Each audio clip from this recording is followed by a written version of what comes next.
Euh, bon, vous savez ce que c'est qu'un mouvement social. Oui, oui. À votre avis, combien y a-t-il de catégories de mouvements sociaux? Quels sont les différents facteurs qui peuvent générer du mouvement social? C'est valable aussi pour vous, Olivier Le Renfort. Différents mouvements sociaux.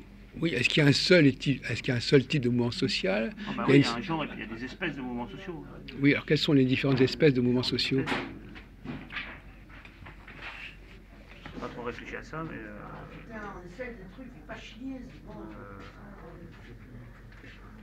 différentes espèces. Il y a ceux qui réclament, Allez-y, c'est bien. des droits. Oui, euh, et puis, ceux qui sont un peu généraux, toute la population, d'autres qui sont plus les ouvriers ou certaines catégories, des mouvements sociaux qui défendent des droits sociaux, des droits moraux, entre guillemets, et d'autres qui défendent des augmentations, oui, des salaires. bon. Et il y a plusieurs sortes, Mais globalement, quelles sont les deux grandes catégories deux grandes catégories. qui pourraient être contradictoires d'ailleurs? On peut classer ceux qui viennent du peuple, ceux qui viennent de la bourgeoisie, les MEDEF réclament des choses aussi. Oui. Vous pouvez aider Jean-Paul, monsieur Olivier? Ceux qui viennent de l'immigration, ceux qui viennent de la population nationale, Voilà. des minorités aussi. Non, mais on va en discuter, on va y arriver progressivement. Moi, je vous laisse dérouler. Allez-y, on ne vous filme pas, de toute façon. Ah oui, ça c'est pratique. À moins que vous vouliez qu'on vous filme. Et si ça vous bloque, c'est pas la peine.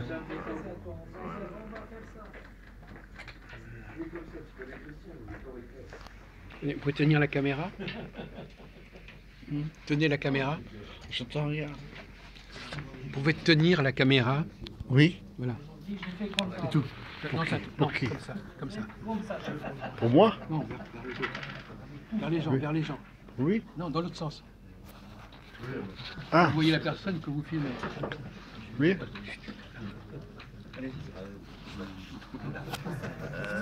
Ah oui, la question était quoi déjà? Les mouvements sociaux. Quels étaient les différents types de mouvements sociaux? Quelles étaient les raisons qui faisaient que les gens sortaient dans la rue, etc., protestaient? Est-ce qu'il y a une seule et unique raison ou il y a des raisons opposées? Bravo, c'est bien. Oui, ils revendiquent un meilleur salaire. Mais on dit qu'il y a plusieurs catégories. Oui.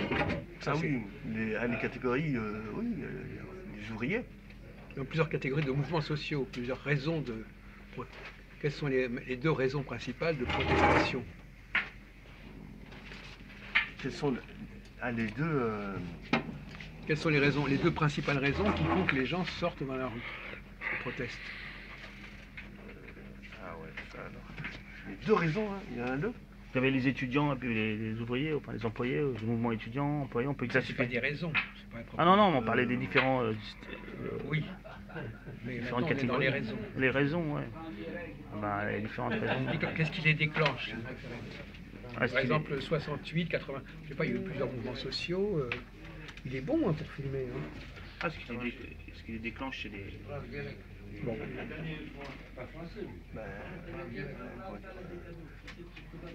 Vous n'avez pas. Bon, alors, Il y a toujours des meneurs qui sont là, qui déclenchent. oui, d'accord, non, mais ça, c'est un problème encore. Il y a des meneurs hein, Oui.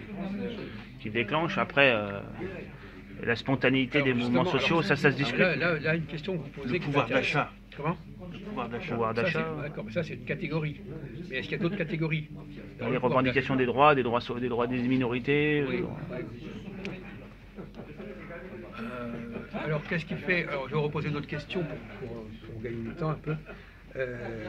Qu'est-ce qui fait que les mouvements sociaux ont ou pas des leaders, par exemple? Voilà, par exemple, on se pose des questions de savoir s'il y a des leaders. Par exemple, tous les mouvements doivent avoir quelques leaders. Hein. Même les Gilets jaunes, ils ont des leaders qui sont plus ou moins des leaders des réseaux sociaux, enfin des réseaux sociaux internet, qui se mettent un peu en avant, mais il y a des leaders, ils ne sont pas toujours reconnus par tous les autres, mais en gros, il y a quand même des gens qui sortent du lot et qui mettent en mouvement le. Sinon, il n'y aurait rien du tout, sinon. Il y a quand même On va quelques. poser le problème autrement. Pourquoi est-ce que les gilets jaunes montent à Paris? Ils montent à Paris parce qu'ils veulent...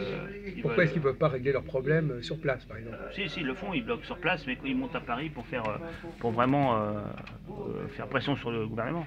Parce que le gouvernement, chaque week-end, il est obligé de mettre des forces de l'ordre, obligé de... Oui, mais...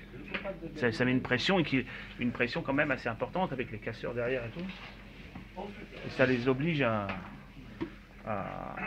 ils devraient les obliger peut-être à prendre en compte leurs revendications. Enfin, c'est ce qu'ils pensent. J'ai trouvé. Je suis venu avec Florence. Allez-y, continuez. Ça marche pas, ça va? Si, ça marche. Bon, alors, on va essayer d'avancer un petit peu, parce que moi je lance des questions, mais j'ai des réponses aussi, bien sûr, mais je ne vais pas les lancer tout de suite. Ça vous choque pas que... bon, alors, je vous pose une autre question. Pourquoi maintenant et pas avant, monsieur Pic? Pourquoi maintenant et pas avant? Pourquoi maintenant? Pourquoi maintenant et pas il y a un an? Parce que il y a eu donc les augmentations d'essence, il y a quelque chose qui fait qu'il y a tout au moins un déclencheur qui fait que les réseaux sociaux se sont emballés. Vous savez, il y a eu d'autres réformes ouais.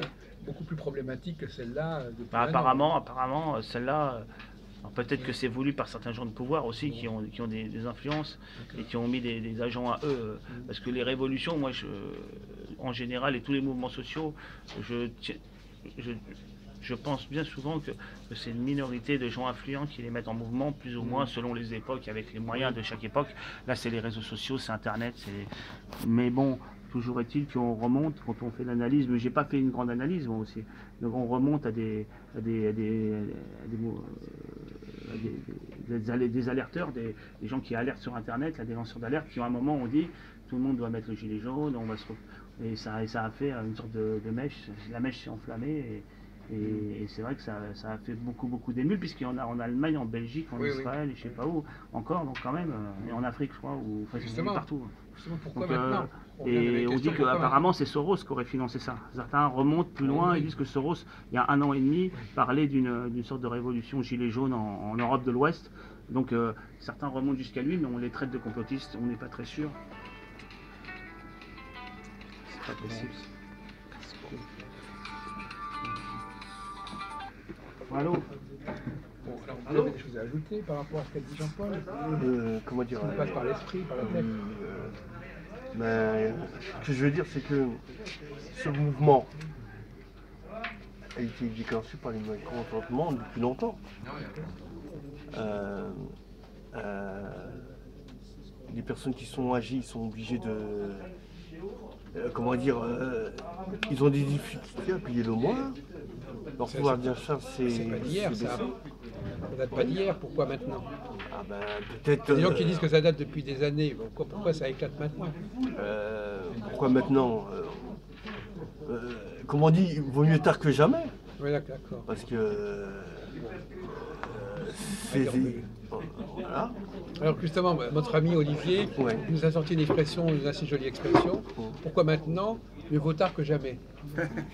Alors c'est la même truc comme c'est la fameuse théorie, vous savez, la goutte d'eau qui fait déborder le vase, et tout comme ça. Ah non, mais apparemment, apparemment, c'est vrai que là, les réformes de Macron, les réformes plutôt droitières de Macron, parce qu'il est passé avec le centre, mais il fait des réformes qui quand même influencent beaucoup les riches.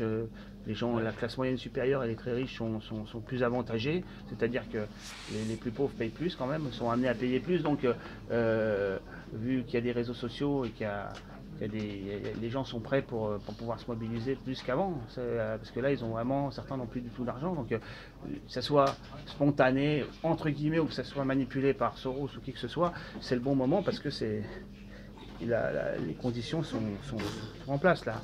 Les gens sont vraiment...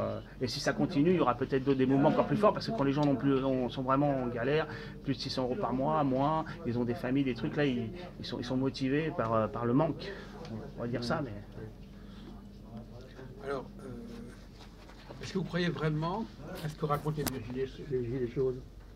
sur leurs problèmes de fin de mois. Vous croyez que c'est sérieux, ça? Ah bah certains sont tout à fait sincères, oui, je pense, oui. Bah oui, ceux qui sont à la campagne, qui ont une voiture, je pense qu'il y en a qui sont peu sérieux, d'autres qui racontent Alors, peut-être des histoires, oui, mais oui. par exemple celui qui parle de l'handicapé, qui était là pour sa mère, tout ça, bon, j'ai vu plusieurs. Il y en a certains, ils font sûrement du pathos, exprès, mais d'autres sont tout à fait sincères. Mais sincère, ça veut dire quoi? Bah, Quelqu'un- c'est des femmes avec un enfant sans Enfin, on peut dire quand même. sans que mari, sans qui vouloir touchent polémiquer. des aides, et quand elles parlent, elles sont femmes de ménage, tout ça, quand elles disent oui, j'ai 600 € par mois, j'ai ceci, j'ai cela, apparemment, moi je les crois, elles me paraissent sincères, ouais, il y en a qui sont sincères parmi le lot, mais d'autres sûrement pas, mais après il y a toutes sortes de gens. Est-ce que c'est pas une sorte de formule comme ça, toute faite, tout le monde répète la même chose? Après, au départ, Parce il y qu'on en a a- l'impression qu'ils répètent tous Au la même tout chose. départ, il y en a certains qui ont dit oui, leurs conditions de vie.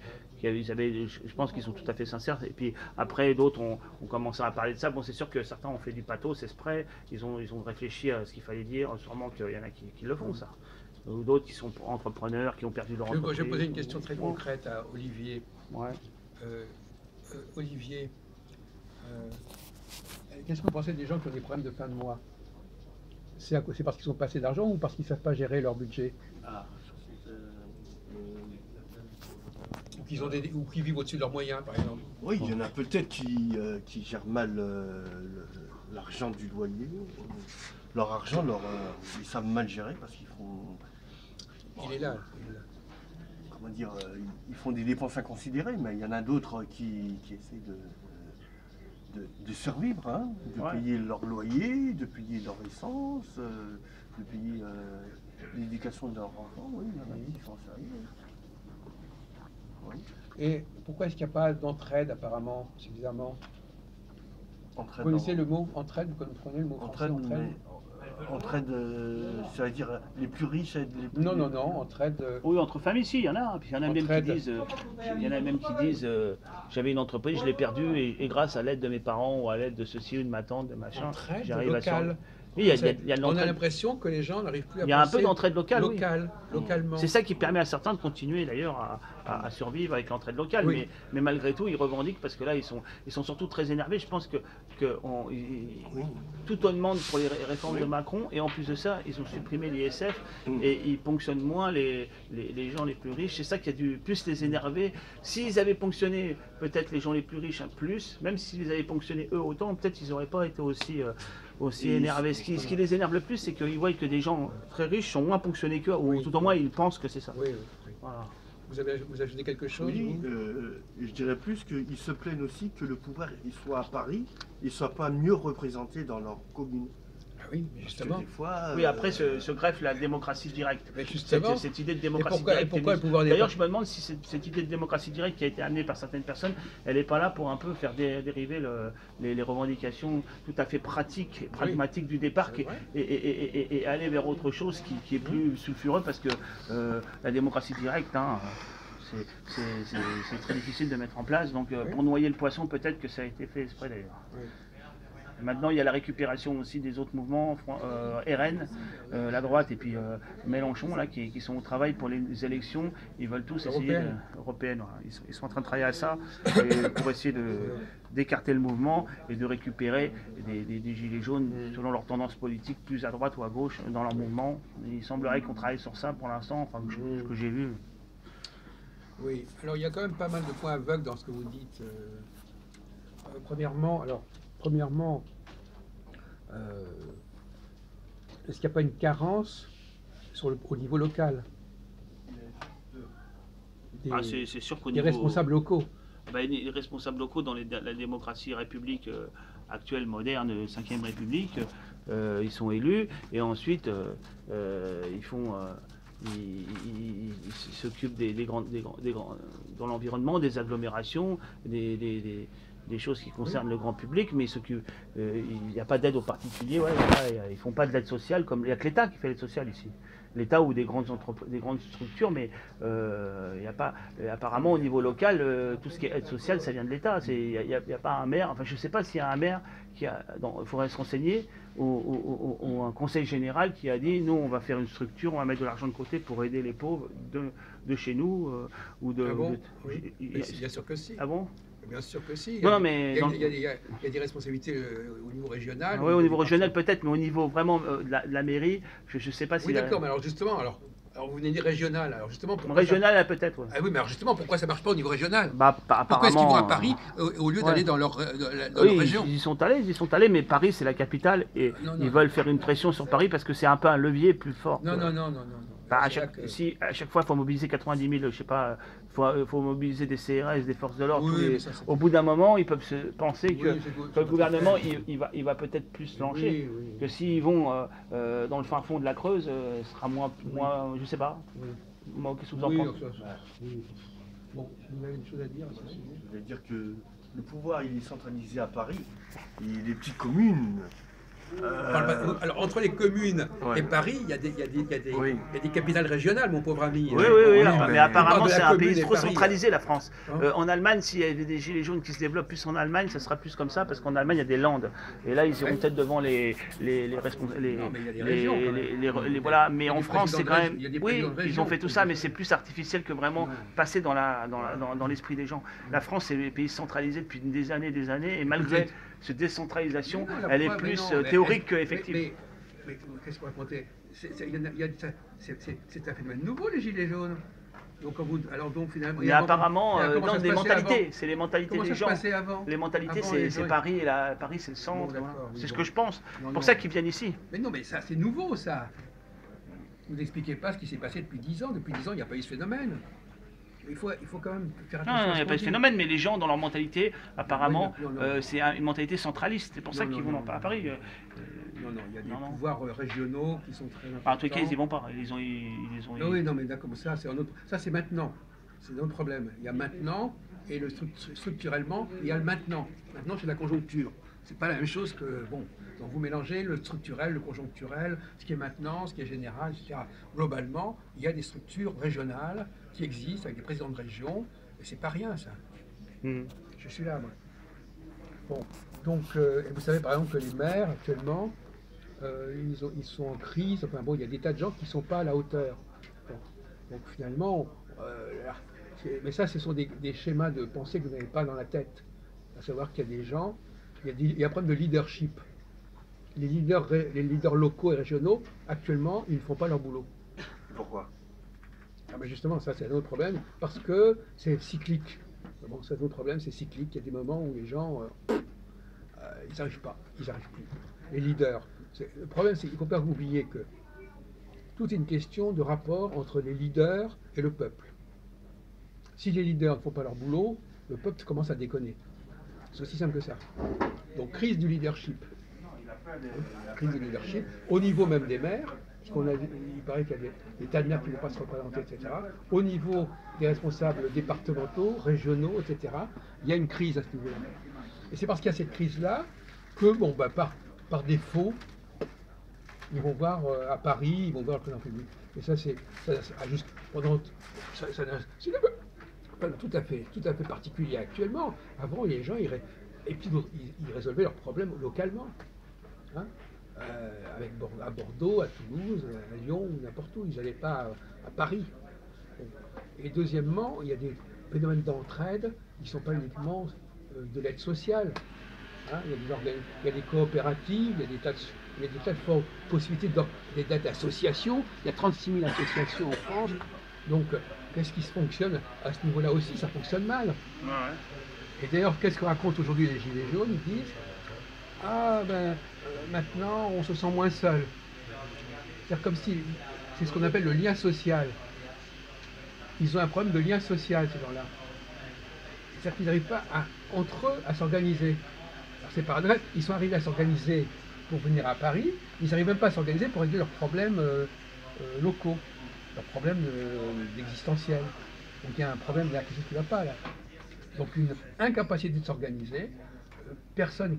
Donc, alors, comme les gens n'arrivent pas à s'organiser, eh ben, voilà, la seule issue, c'est d'aller à Paris et puis de demander au président public, ce qui est enfantin, qui est infantile comme façon de faire. Alors je reviens à ma question de tout à l'heure, hein. Ça c'était une parenthèse. Quelles sont les différentes catégories de mouvements sociaux, quelles sont les différentes causes des mouvements sociaux? Là, on vient de voir, par exemple, une cause des mouvements sociaux, c'est la crise du leadership.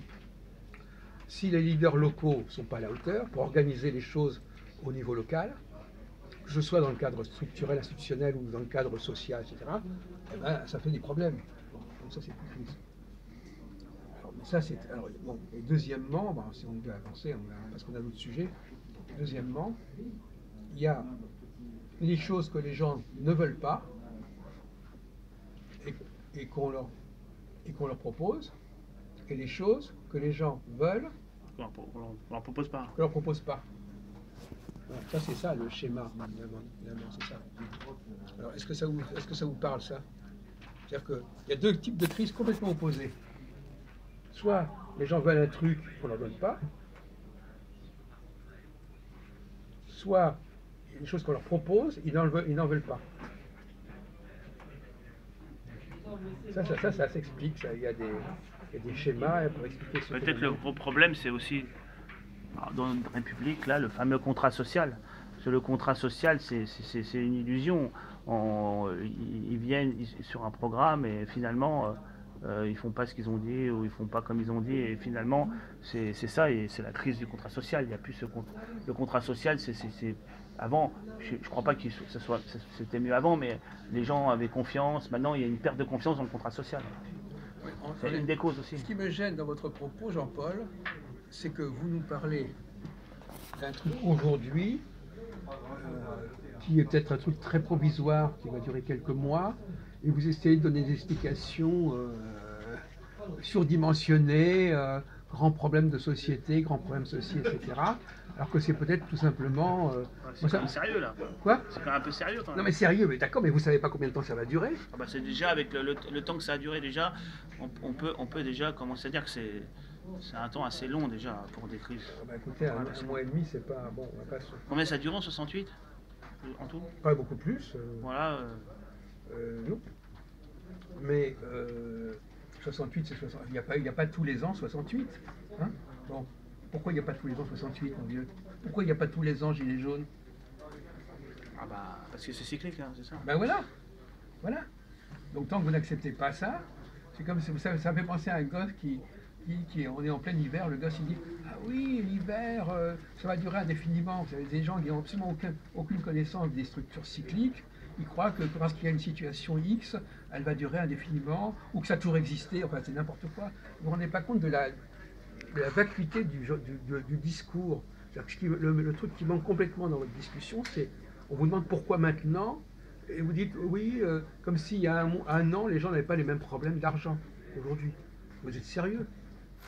C'est pas parce qu'on leur demande de payer 20 euros de plus par mois que... Non, mais c'est aussi justement l'espoir déçu de ce fameux Macron qui vient comme un nouveau président, oui, qui se rassemble au centre, qui soi-disant va faire des miracles, et donc finalement il ne fait pas des miracles, et il défend une catégorie sociale autre que celle qu'il avait dit qu'il allait défendre, ou tout au moins il le fait. Comment ça? Il n'a jamais dit qu'il allait résoudre des problèmes. Ah, il a dit vous aurez quand même des pouvoirs d'achat, bon ils l'ont pas, et finalement... non mais ça c'est infantile. Le contrat social entre les gouvernants et puis la populace...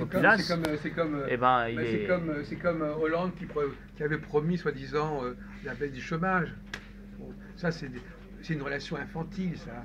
Il a promis ça, donc il ne donne pas ça, il n'a pas fait le miracle, mais ça c'est toujours dans l'imaginaire des gens. Au bout d'un moment, les gouvernants, ils viennent sur un programme, et en Scandinavie, c'est pas possible ça. En Scandinavie, ils vont sortir les mecs mais d'une manière tout à fait ferme, mais en même temps avec beaucoup moins d'exubérance, parce que ce sont des gens germaniques, hein. Mais en Scandinavie, le gars, il fait un quart, un demi, il est mis au pilon, hein. Mais par exemple, regardez par Hollande, par exemple. Il n'a pas eu chez les Gilets jaunes, Hollande. Il avait fait des promesses inconsidérées. Oui, il n'a pas eu, mais Hollande, il n'a pas remis en cause l'ISF. Je pense que l'ISF, c'est une des grandes raisons qui a énervé cette population-là. Non, ça. L'ISF, il n'a pas été fait récemment. Il a été fait au début de. Oui, au début, mais oui, au départ, il y a ça, puis après, au départ, ils attendent de voir ce qu'il va faire, et puis il fait des choses qui vont beaucoup rapporter aux riches, et puis en plus de ça, il aura beaucoup manqué de respect quand il parle les analphabètes. Il a un très grand, dans sa manière de parler, très grand mépris envers le peuple, et ça passe pas. Apparemment, même Sarkozy, même les autres, ils n'avaient pas ce mépris. Lui, on sent qu'il leur montre, ouais, vous fermez là, vous êtes des... Et c'est ça, surtout ça qui a dû peut-être les énerver plus que tout le reste encore. Oui. Peut-être cette Là façon encore, des phénomènes aussi importants, déclenchés par une parole de trop. Ah, il en a fait plusieurs. Non, mais c'est complètement disproportionné. Vous n'avez même pas. En tous les cas, ça n'a pas fait pour. Sa manière de parler au peuple n'a pas arrangé les choses. Non, écoutez, on ne va pas expliquer des trucs qui sont fondamentalement liés à des cycles majeurs. Expliquer Oui, ça n'empêche pas que ça doit être des cycles. Machin... Le cycle, c'est une chose, et puis la réverbération dans la société, c'est bien par des événements et par des faits faits par des hommes. Hein. Bon, on va reprendre le problème autrement et calmement. J'y arrive. Non, on n'a pas le droit. On verra ta gueule, mais bon, là-dessus. Je vais passer pour un con. D'abord, directement, on voit pas sa gueule parce que c'est lui qui filme. Ah bon, j'espère. Pas ta gueule, monsieur.